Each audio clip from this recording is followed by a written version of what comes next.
अभी कुछ महीनों में बिहार के अंदर इलेक्शंस आने वाले हैं। इन इलेक्शंस में प्रशांत किशोर नाम का भी एक आदमी खड़ा होने वाला है। इस आदमी की मैं एक वीडियो देख रहा था, आप लोगों को भी दिखाता हूँ। जब हमारी व्यवस्था बनेगी तो 1 घंटा के अंदर शराबबंदी को उठाकर फेंक देंगे। 1 घंटा के अंदर शराबबंदी को उठाकर फेंक देंगे। अब लड़का को बुझाया नहीं कि भैया शराबबंदी और पढ़ाई का क्या लेना देना, हम बताते हैं क्या लेना देना।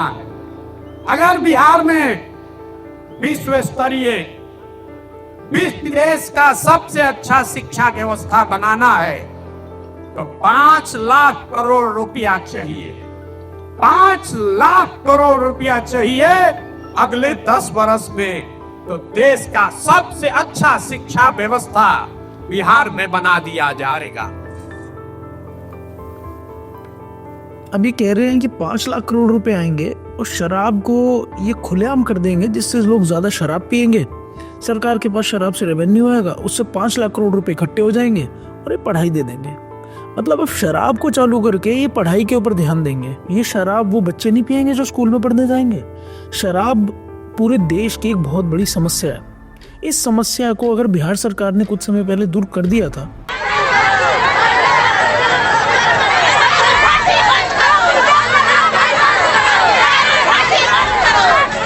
ये दोबारा उसके अंदर ये समस्या लेके आना चाहते हैं बिहार के अंदर।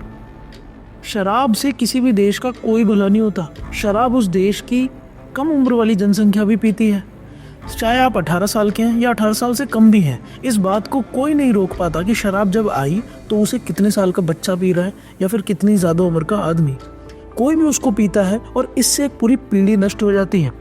अगर 2-3 राज्यों को छोड़ दिया जाए तो देश के लगभग सभी राज्यों में शराब धड़ल्ले से चल रही है। क्या वहाँ की अर्थव्यवस्था सुधर गई? क्या वहाँ पर पढ़ाई बहुत अच्छी हो गई है जैसे कह रहे हैं प्रशांत किशोर? नहीं, शराब से पढ़ाई अच्छी नहीं हो सकती। शराब से एक देश की पीढ़ी बर्बाद हो जाएगी, लेकिन पढ़ाई अच्छी कभी नहीं होगी। ये जो लोगों को शराब पिलाकर स्कूल में पढ़ाने के जैसे एडवाइस हैं, ये इन्हीं के जैसे लोगों के पास से आते हैं। प्रशांत किशोर का अगर आप इतिहास चेक करेंगे तो ये वो आदमी है जो ठेके पे इलेक्शन करवाया करते थे। जो पार्टी को ज्यादा पैसे दे दी थी उसकी तरफ से ये एडवाइस दिया करते थे उस पार्टी को कि तुम्हें इलेक्शन में क्या क्या करना है। इनका विचारधारा से कोई लेना देना नहीं था। कौन सी विचारधारा देश के लिए है, कौन सी नहीं है, इससे लेना देना नहीं था। जिसने ज्यादा पैसे दे दिए उसके लिए काम कर दिया। तो इस तरीके के लोगों से आप क्या अपेक्षा करेंगे कि ये बिहार के अंदर एक परिवर्तन ले आएंगे? जो लोग इनको बिहार के अंदर एक परिवर्तनकर्ता के रूप में देख भी रहे हैं, वो सिर्फ इसलिए देख पा रहे हैं क्योंकि बिहार के अंदर जो पहले के नेता हैं वो गए गुजरे हैं। ये एक नया आदमी आके खड़ा हुआ है तो लोगों को ऐसा लग रहा है शायद ये कुछ परिवर्तन ले आएगा। लेकिन अगर आप इसकी गहराई में जाएंगे तो इसके पास भी बिहार के लिए कोई रोड मैप नहीं है। इनको बिहार की कोई समझ नहीं है, जमीन की कोई समझ नहीं है। पैसे ये शराब से लेके आएंगे, पैसे की इनको समझ नहीं है, देश की अर्थव्यवस्था की समझ नहीं है। अर्थव्यवस्था एक बहुत सरल चीज है जो आप लोगों को भी समझ जानी चाहिए। ये शराब बेचने से पैसा नहीं आता। सबसे पहले तो आप ये समझिए कि देश के अंदर डिमांड किस चीज की है। हमारे देश में सबसे पहली जो डिमांड है वो है पैसों की डिमांड। लोग मेहनत करना चाहते हैं। हमारे पास भरपूर अनाज है, जमीन भी है, लेकिन लोगों के जेब में वो पैसा नहीं है। लोग खा सकते हैं, लोग मेहनत भी कर सकते हैं, ऐसी बिहार की स्थिति है। बिहार में हमारे पास पूरी उपजाऊ जमीन है, लेकिन लोग उस जमीन पे मेहनत भी करना चाहते हैं, लेकिन लोगों के पास उस जमीन पे मेहनत करने के लिए, काम करने के लिए पैसे नहीं है। तो देश की इस समय सबसे बड़ी डिमांड है पैसा। जो पैसा हमारे देश में कमी है, अगर यही पैसा हमारी सरकार एक पर्याप्त मात्रा में बनाए तो फिर हमारे देश के हर राज्य के पास पर्याप्त मात्रा में पैसा जाएगा और पैसा जाएगा, उस पैसे से रोजगार खड़ा होगा। हमारे देश की सरकार का काम है पर्याप्त मात्रा में उस पैसे को बनाते रहना, और तब तक बनाना जब तक उसके पैसे की कमी पूरी ना हो जाए। जब तक पैसे की डिमांड पूरी ऊपर तक ना आ जाए तब तक पैसे को बनाना।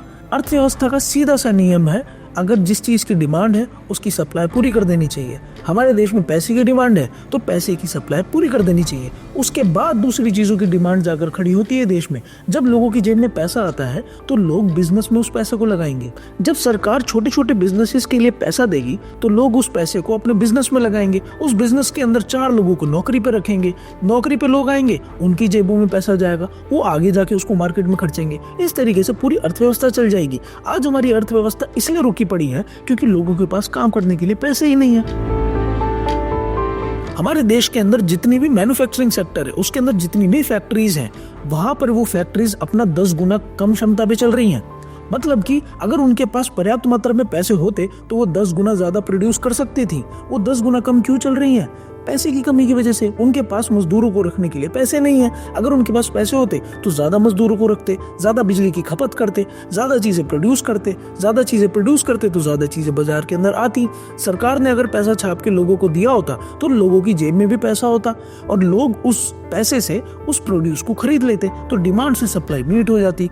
ये सबसे बड़ी दिक्कत है। ये छोटी सी अर्थव्यवस्था ये प्रशांत किशोर जैसे लोग नहीं समझते, इसीलिए ये बिहार के अंदर कभी कोई परिवर्तन नहीं ला सकते। ये सच में समझ ही नहीं पाएंगे कि बिहार में सच में कमी किस चीज़ की है। बिहार के पास ना तो दिमाग की कमी है, बिहार के पास ना तो उपजाऊ भूमि की कमी है, बिहार के पास ना तो मेहनती लोगों की कमी है। बिहार के पास सिर्फ और सिर्फ कमी है तो पैसे की। और ये पैसे की जो ज़रूरत है ये शराब से पूरी नहीं होगी, ये पैसे की ज़रूरत होगी जब सरकार पर्याप्त मात्रा में पैसे बनाएगी। इसलिए बिहार के जितने भी लोग इस वीडियो को देख रहे हैं वो एक बात अच्छे से समझ लें, इन जैसे नेताओं के पीछे जाके आपको बर्बादी ही हाथ लगेगी।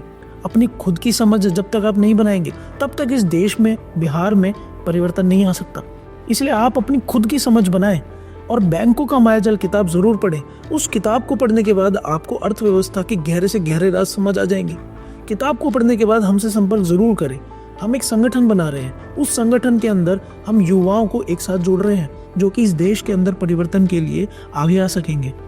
मेरा नाम है शिवांक यादव। मिलता हूँ आप सभी को अगली वीडियो में।